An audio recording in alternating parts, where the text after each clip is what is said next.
धसांना सुद्धा माझ्या मिस्टरांनी पूर्णपणे सहकार्य त्यांना निवडून येण्यामध्ये केलेलं आहे। बजरंग सोनवणेंना सुद्धा पूर्णपणे मतदान निवडून येण्यासाठी सहाय्य केलेलं आहे। हे सर्व सहाय्य करताना धसांना वाल्मिक कराड हे हवे होते की हेतूतून आणि जातीय समीकरण जोडून माझ्या मिस्टरांना बळीचा बकरा केलेला आहे। त्या माऊलीच्या बाबत मला काही बोलायचं नाही। मंत्रीपद हे ते कसं मिळतं काय मिळतं तुम्हाला माहिती, आणि मी मंत्रीपद नाही मिळालं म्हणून नाराज कुठे आहे। मी दुसऱ्या दिवसापासून संसदीय कामकाजाला लागलोय आणि तुम्हाला मी नम्रपणे सांगतो की पुढची 5 वर्ष मी विधान मंडळाचंच काम करेन। तमाल यांनी जेव्हा SIT चे फोटो सादर केले की माझ्या मिस्टरांसोबत की हे ह्यांचे संबंधी आहेत, नातेवाईक आहेत, ह्या लोकांना SIT मधून काढलं जावं, आणि आता तुम्हीच सांगा की काय प्रकार केला जाते। आता जी SIT चे जे तेली आहेत ते एक प्रकारचे आष्टीचे जावईच आहेत। ज्या आष्टीच्या शीतल उगले म्हणून ज्या ISI ऑफिसर आहेत, IS ऑफिसर आहेत, त्या तेलींच्या धर्मपत्नी आहेत आणि त्या आष्टीच्या आहेत। म्हणजे ह्यांनी जावाईच आणून बसवलेला आहे SITच्या अधिकारामध्ये। त्या शीतलचे जे मामा आहेत ते जिल्हाधिकारी होते, परत दुसरे जे आजोबा ते तहसील क्लार्क होते, कुठले आष्टीचे। म्हणजे इथं सुद्धा तुमचं धसांचंच इथं मनमानी चालू आहे।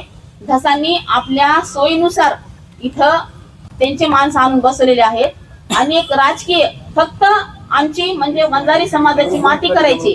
त्यांना हे आमचे दोन्ही पण जे मंत्री झालेले ते दोन्ही मंत्री नकोय। जे 40 वर्षात घडलं नाही ते ह्या वेळेस घडलेलं आहे आणि ते पूर्ण त्यांच्या डोळ्यात फुटते।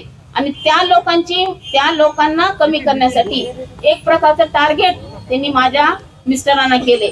आज धसांना सुद्धा माझ्या मिस्टरांनी पूर्णपणे सहकार्य त्यांना निवडून येण्यामध्ये केलेलं आहे।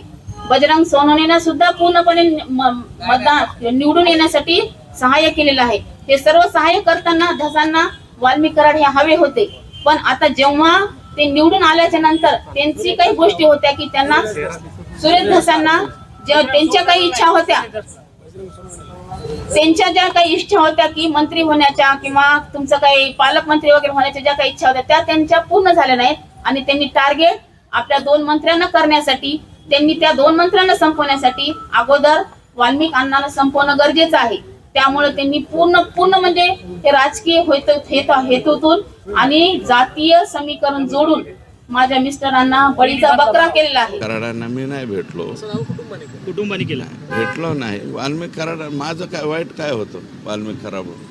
वाल्मिक कराडाबरोबर माझे चांगले संबंध होते ना, पण वाल्मिक कराड ह्या पद्धतीने माणसं मारायला लागलो त्याचं समर्थन करायचं का? दोस्त आहे किंवा मैत्री आहे म्हणून जर असं वागून दिल्याच्या नंतरही असं वागल्यावर मग त्यांच्याबरोबर राहायचं का? तुम्हाला पटत असले तर राहतो बाबा। जसं पण दोन मंत्री झाले बीडमध्ये, धसना मंत्रीपद मिळालं नाही म्हणून त्यांची धडपड सुरू आहे असा आरोप केलाय वाल्मिक कराड यांच्या पत्नीनं। अजित पवारांच्या राष्ट्रवादीची बीड जिल्हा कार्यकारिणी बरखास्त केली गेली, कशामुळे? या सगळ्या प्रकरणानंतर हो, मग आता ऍक्शन घेणार ना माननीय अजितदादा। ते राष्ट्रीय अध्यक्ष आहेत, प्रदेशाध्यक्ष आहेत तटकरे साहेब, ते जाहीर करतील ना। कारण याच्यातले जेवढे मला वाटतं विष्णू चाटे आतमध्ये गेलेले जे आहेत बरखास्त करावं लागेल, नाही ते इज्जतीचा पंचनामा होईल ना। ते तालुक्याचे अध्यक्ष होते राष्ट्रवादीचे, बरेच मला वाटतं पक्षाचे लोक यांचे जे आहेत यांच्यावरती अनेक गुन्हे बिन्हे असलेलेच लोक असतील, झंटा फांटा सगळे। मग आता ते रद्द करणार नाही तर काय करतील? नाही, वाल्मिक कराड यांच्या पत्नीने तुमच्यावरती आरोप केला की तुम्हाला मंत्रीपद मिळालं नाही म्हणून तुमची धडपड चालू आहे का? त्या माऊलीच्या बाबत मला काही बोलायचं नाही। मंत्रीपद हे ते कसं मिळतं काय मिळतं तुम्हाला माहिती, आणि मी मंत्रीपद नाही मिळालं म्हणून नाराज कुठे आहे। मी दुसऱ्या दिवसापासून संसदीय कामकाजाला लागलोय आणि तुम्हाला मी नम्रपणे सांगतो की पुढची 5 वर्ष मी विधान मंडळाचंच काम करेन आणि तेही सर्वात उजवं कसं होईल या दृष्टीने प्रयत्न